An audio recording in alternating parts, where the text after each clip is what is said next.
Novel میڈر of ocean, writer رشک فلک، قسط number 8۔ گاڑی میں بیٹھے وہ دونوں اپنی اپنی سوچوں میں گم تھے۔ ایم ڈی کبھی کبھی ان پہ نظر ڈال لیتا۔ دونوں تیزی سے گزرتے ہوئے منظروں میں نہ جانے کیا تلاش کرنے کی کوشش میں گم تھے۔ مسکان ان مناظر کو دیکھتی اپنی سوچوں میں گم تھی۔ یہ وقت کیسے گزرا تھا وہ جانتی تھی۔ اسے آج یوں محسوس ہو رہا تھا جیسے وہ کہیں گئی نہ ہو، ان کی زندگی کے اتنے سال گزرے ہی نہ ہوں، لیکن وقت گزر چکا تھا۔ نہ صرف گزر چکا تھا بلکہ وقت ان سب کے دلوں کو بھی بدل گیا تھا۔ اسے یاد تھا جانے سے پہلے جب وہ سب آخری بار ملے تھے۔ جیسے ہی وہ گاڑی سے اترے تو شاہ زیب، عائشہ، انمول، میر، سب بچہ پارٹی ان کے پاس کھڑی تھی۔ وہ سب اشاروں میں ایک دوسرے سے نہ جانے کیا باتیں کر رہے تھے۔ انہیں اس طرح کرتے دیکھ کر سہیل نے مسکان کی طرف دیکھا۔ بالکل اسی وقت مسکان نے بھی اس کی طرف دیکھا۔ اسے خود کو دیکھتا پا کر دونوں شرارت سے مسکرائے اور پھر ایسا چہرہ بنایا جیسے آج کے بعد کبھی بات نہیں کریں گے۔ کیا تم لوگ بات بھی نہیں کرو گے؟ آخر عائشہ نے پہل کی۔ اب بات کرنے کو کیا رہ گیا، اب بات ختم سمجھو، سہیل نے سنجیدگی سے عائشہ کی طرف دیکھ کر کہا۔ اب بات کرنے کو رہ کیا گیا ہے، اب بات ختم سمجھو، سہیل نے سنجیدگی سے عائشہ کی طرف دیکھ کر کہا۔ دیکھو ایسا نہیں ہے، تم بات کو سمجھو، علی نے سہیل کو ٹھنڈا کرتے ہوئے کہا۔ اب واقعی ہی بات کرنے کو کچھ نہیں رہا، نہ وقت نہ جذبات۔ مسکان آنکھوں میں نمی لیے بولی۔ اسے اس طرح دیکھ کر سہیل نے فکر سے اسے دیکھا اور پھر ان کی طرف چہرہ موڑ کر بولا۔ صحیح بول رہی ہے، کبھی کبھی حالات اور جذبات ایسا نہیں رہتے جیسے ہمارے نہیں رہے۔ سہیل نے بھی سنجیدگی سے اس کی بات کی تصدیق کی۔ انہیں اس طرح سے بات کرتے دیکھ کر سب نے ایک دوسرے کو دیکھا اور پھر انہیں جو نہ جانے کون سی باتیں کر رہے تھے۔ کیوں، وقت اور جذبات کو کیا ہو گیا ہے؟ عائشہ آگے بڑھ کر بولی۔ تم نہیں سمجھو گی بس۔ سہیل اپنی ادھوری بات چھوڑ کر نانی کی طرف بڑھ گیا جبکہ وہ اسے دیکھ کر رہ گئے۔ مسکان نے ایک نظر سہیل کو دیکھا اور ایک نظر ان سب کو۔ وہ ان دونوں کی فکر میں پریشان تھے۔ انہیں ایسے دیکھ کر اسے ان پہ ترس آیا اور پیار دونوں آیا۔ وہ فوراً سے آگے بڑھی اور گروپ کی شکل میں گلے لگایا اور ان کی طرف دیکھ کر بولی۔ پریشان نہیں ہو، مان جائے گا، کیا تم اسے نہیں جانتے؟ مسکان انہیں تسلی دیتے ہوئے بولی۔ کہاں یار مان جائے گا، اتنا ناراض ہے اور سب ختم کا بول رہا ہے۔ عائشہ انتہائی پریشانی سے بولی۔ مجھے بھی یہی لگ رہا ہے، عائشہ اور انمول کی اس کی تصدیق کرتے ہوئے بولی۔ انہیں اس طرح دیکھ کر مسکان 2 قدم پیچھے ہوئی اور سہیل کی طرف بڑھنے کے لیے مڑی کہ اچانک پلٹی اور بولی۔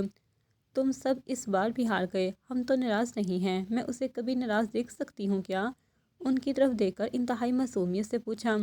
ان سب نے مسکان کو ایسے دیکھا جیسے دماغ چل گیا ہو۔ ابھی تو سب چھوڑنے کی بات کر رہا تھا اور یہ میڈم۔ او بھائی، تمہیں کیا لگا وہ مجھے چھوڑنے کی بات کر رہا ہے؟ وہ رکی اور ان سے تصدیق چاہی جس پہ سب کا سر نہ چاہتے ہوئے بھی اثبات میں ہلا۔ ہاں ہاں، وہ صرف ہمارے دور جانے کی بات کر رہا تھا کہ اتنی جدائی کے بعد ہمارے جذبات ایک سے نہیں رہ گئے، وہ وقت بھی ابھی بات کا نہیں ہے۔ یہ کہتے ہی وہ تیزی سے سہیل کی طرف بڑھ گئی۔ پیچھے سب نے ایک دوسرے کو دیکھا اور پھر مسکان کو پہلے تو انہیں بات ہی سمجھ نہیں آئی تھی، لیکن جیسے ہی آئے سب چلائے، یعنی وہ انہیں بیوقوف بنا رہے تھے اور وہ بن گئے۔ لڑکیاں سب مسکان کی طرف جبکہ لڑکے سہیل کی طرف بڑھ گئے۔ کراچی کی ان کی فلائٹ اکٹھی تھی۔ جب کراچی ایئرپورٹ پہ اترے تو دونوں اپنے اپنے راستے بڑھ گئے، نئی زندگی کے نئے سفر کے لیے۔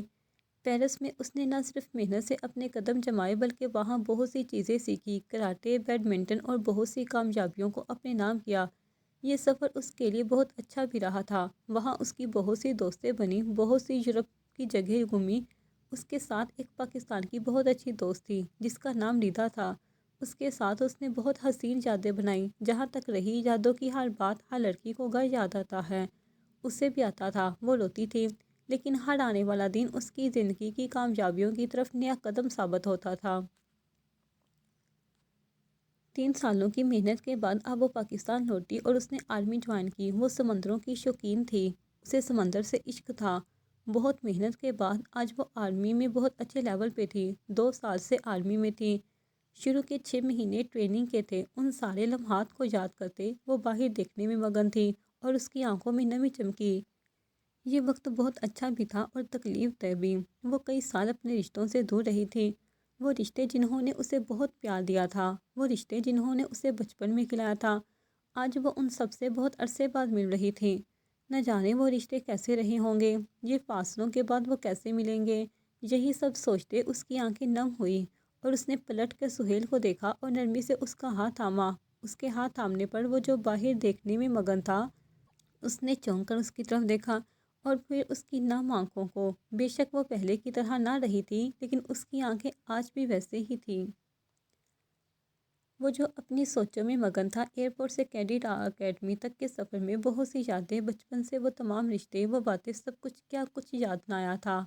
وہ وقت بہت خوبصورت تھا اور تکلیف دہ بھی۔ اس وقت اس بہت سے آپریشن لڑے گئے تھے، کچھ ایسے بھی تھے جن میں جان جا سکتی تھی، لیکن محنت کرنے والوں کی کبھی ہار نہیں ہوتی۔ اسی بات پر قائم رہتے ہوئے اس نے بہت سے آپریشنز حل کیے تھے اور آج وہ ایک اچھے لیول پہ تھا۔ یہ ساری کامیابیاں حاصل کرنے کے بعد بہت سی خوشی کے لمحات ایسے تھے جو اس نے اپنی جاب اور اپنے جنون کی خاطر چھوڑ دیے تھے، اور بہت سے غم ایسے تھے جن میں وہ شامل نہ ہو سکا تھا، جس کا دکھ اسے ہمیشہ رہنے والا تھا۔ ہم کبھی کبھی اپنی زندگی میں اتنے گم ہو جاتے ہیں یا زندگی کی کامیابی پانے کے لیے ان کے پیچھے اتنا بھاگتے ہیں کہ پیچھے محبت بڑے رشتوں کو چھوڑ کر جاتے ہوئے احساس ہی نہیں ہوتا کہ کافی ایسا وقت بھی آئے گا جب یہ رشتے ہی نہیں رہیں گے، یہ محبت ایسی نہیں رہے گی۔ لیکن وقت بتا دیتا ہے کہ وقت ایک سا نہیں رہتا، ہر انسان ایک سا نہیں رہتا، محبت ایک سی نہیں رہتی، ہمارے متبادل آ چکے ہوتے ہیں۔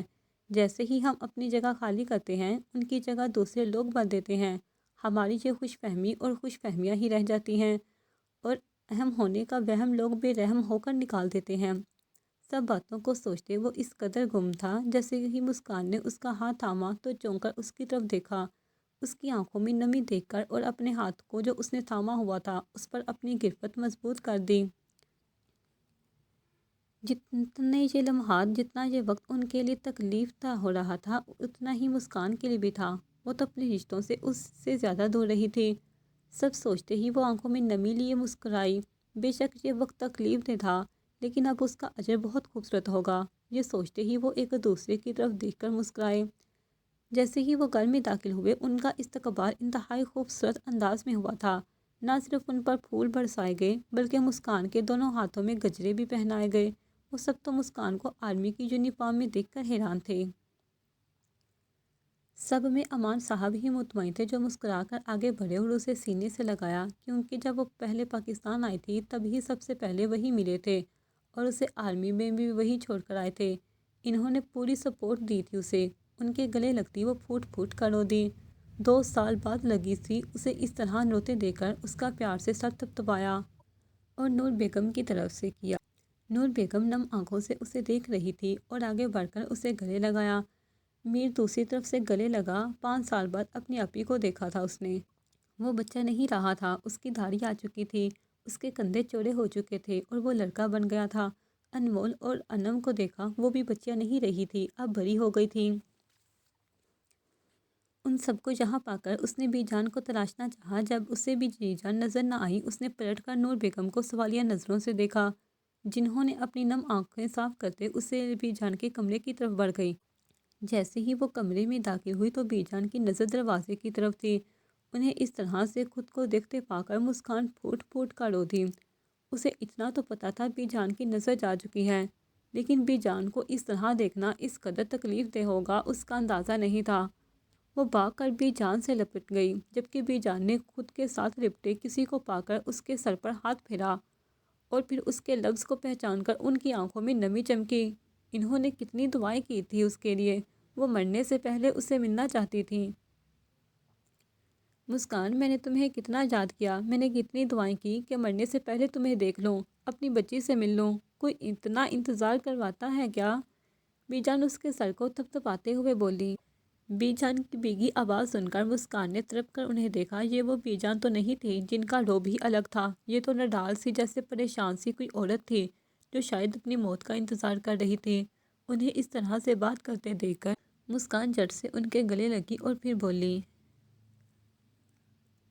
معاف کر دے بی جان، مجھے کبھی اندازہ ہی نہیں ہو سکا کہ میں اپنی زندگی کی کامیابیوں کے پیچھے بھاگتے ہوئے اپنے اتنے عزیز رشتوں کو کھو دوں گی، یا اپنے اتنے عزیز رشتوں کو اس طرح کا پاؤں گی۔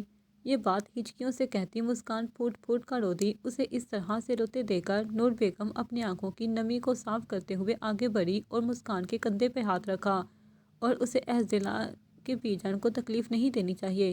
جیسے ہی مسکان کو احساس ہوا اس نے جڑ سے آنسو صاف کیے اور بی جان کے گلے لگ کر بولی، بس بی جان، آپ کو نہیں لگتا اب آپ کو میری شادی کر دینی چاہیے؟ جیسے ہی بی جان نے اس کی بات سنی اس کی کمر پر کھینچ کر تھپڑ مارا اور بولی، باہر جا کر زیادہ ہی زبان کھل گئی ہے، شرم تو نہیں آتی دادی سے اس طرح کی باتیں کرتے ہوئے؟